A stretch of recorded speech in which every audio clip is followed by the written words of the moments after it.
На територията на Института по земеделски култури Марица в Пловдив вече действа първата демоточка от общо 16, които се изграждат в страната с помощта на agrohub.bg.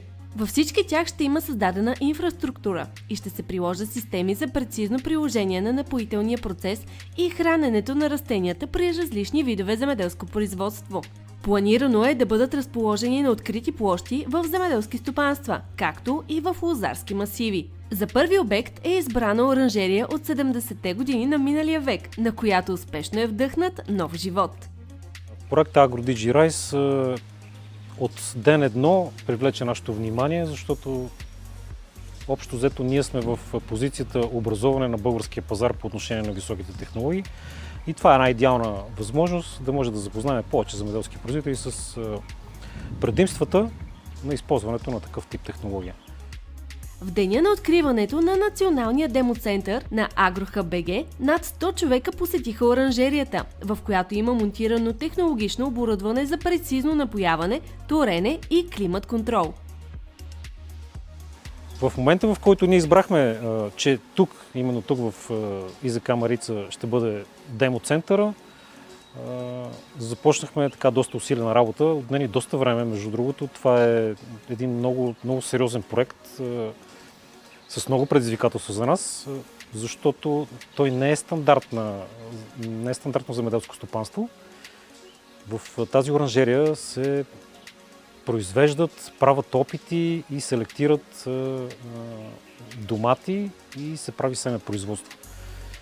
Тя е много, много различна от другите, сегментирана е. Самата оранжерия е разделена на 9 отделни зони, 9 отделни климатични зони, 9 отделни напоителни зони, в които растенията се гледат по абсолютно различен начин. В оранжерията има блокове, в които се правят засушавания, пренапоявания и други промени в условията на отглеждане, които тормозят растенията. Задачата е да се ръководи успешно този процес с помощта на технологични решения. В модернизираното съоръжение се отглеждат над 30 вида домати, а отделните 9 блока са с различен дебит на напоителната система. Климатът се управлява дистанционно. Очакванията на ИЗК Марица са към края на 2023 година да финансират изграждане на мъглуваща система, която ще даде по-голяма сигурност в управлението на околната среда. Управляваме напоителния процес, управляваме храненето чрез технологията. Имаме система за миксиране на торовете вътре в самите вани. Използват се, разбира се, водорастворими торове. Във всеки един от тези отделни 9 зони имаме разположени сензори за температура и влажност на въздуха, чрез които всъщност управляваме климатичната обстановка вътре. Инсталирани са сензори за почвена влажност, които са на 3 нива.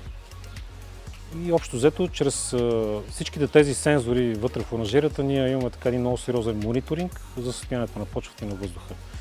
Има инсталирана и метеорологична станция, която е извън оранжерията.